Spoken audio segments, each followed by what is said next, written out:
नमस्कार दोस्तों, electrical work learning जी में आप सबका स्वागत है। दोस्तों आज का टॉपिक होगा कि घर में कितने किलोवाट का इलेक्ट्रिक मीटर लगवाएं। दोस्तों जब भी हम एक नया घर बनाते हैं तो सबसे पहले घर बनने के बाद हमें बिजली की ज़रूरत होती है। ओके, ये बहुत ही इंपॉर्टेंट चीज़ है अभी के लाइफ में। बिजली के बिना कुछ भी संभव नहीं है अभी। तो सबसे पहले हम वायरिंग का काम करवाते हैं दोस्तों।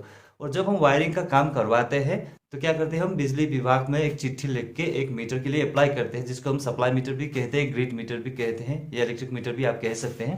तो जो वो सप्लाई मीटर होता है वो कितने किलोवाट का हम लगवाए, तो ये बहुत ही इंपॉर्टेंट सवाल है।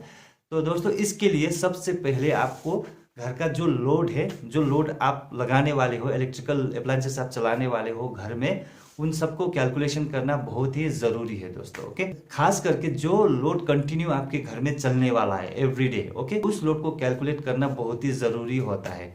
जैसे कि लाइट्स वगैरह हमेशा चलता है, फैन चलता है, अगर आप एसी लगवाना चाहते हैं तो एसी भी लगभग हर दिन ही चलता है, गर्मी में तो हर रोज ही चलता है। अगर आपने वॉशिंग मशीन लगा रखा है वो भी चलता रहता है, टीवी चलता रहता है। तो ये सब चीज़ें जो कंटिन्यूस आप घर में यूज़ करते रहते हैं उनका अच्छे से कैलकुलेशन करना बहुत ही ज़रूरी होता है दोस्तों। ओके, तो एक छोटा सा कैलकुलेशन कर लेते हैं इलेक्ट्रिकल लोड का। मान लीजिए कि आपके घर में 4 रूम है और 4 रूम में 4 फैन है, तो 4 फैन का 400 वाट लगा दीजिए। 2 टीवी है, 2 टीवी का 200 वाट लगा दीजिए। आपने 1.5 टन का एक एसी लगा रखा है तो उसका आप 16 से 1700 लगा लीजिए। उसके साथ लाइट्स लगा लीजिए, आपने 10 लाइट लगाए हुए तो 9 वाट से भी 90 वाट तो हो जाता है। ओके, उसके साथ भी आप कभी कभी और कुछ चीज़ें चला लेते हैं, उसके लिए एक्स्ट्रा आप 800 वाट रखे चलिए।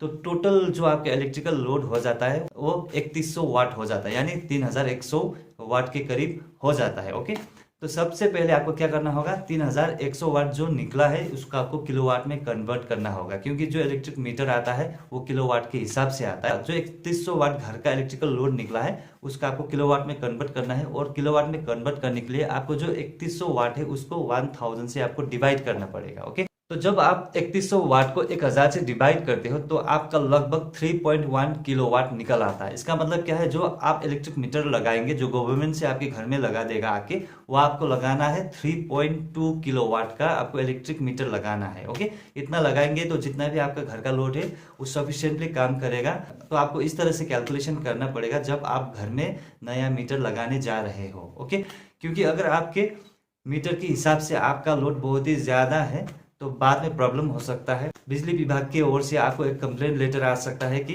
आपका जो यूसेज है वो मीटर के लोड के हिसाब से, कैपेसिटी के हिसाब से बहुत ही ज़्यादा हो रहा है। या तो आपको मीटर का जो कैपेसिटी है वो बढ़ाना पड़ेगा या तो आपको लोड कम करना पड़ेगा। ओके, इसलिए जब भी आप मीटर लगाइए उससे पहले घर का जो लोड है, एवरीडे चलने वाला इलेक्ट्रिकल लोड, उसको बहुत ही अच्छे से कैलकुलेशन कीजिए, उसके बाद ही आप मीटर के लिए अप्लाई कीजिए। ओके, होप आपको ये वीडियो अच्छा लगा हो, इन्फॉर्मेटिव लगा हो। अगर वीडियो अच्छा लगा हो तो लाइक कीजिएगा, शेयर कीजिएगा और चैनल को भी जरूर सब्सक्राइब कीजिएगा। मैं ऐसे informative videos related to electrical wiring में बनाता रहता हूँ। बहुत सारे वीडियो मैंने अपलोड कर चुका हूँ, एक बार जाके जरूर देखिएगा, हो सकता है आपके कुछ काम आ जाए। थैंक यू वेरी मच दोस्तों, आप सबका दिन बहुत ही शुभ रहे, बहुत ही अच्छा रहे।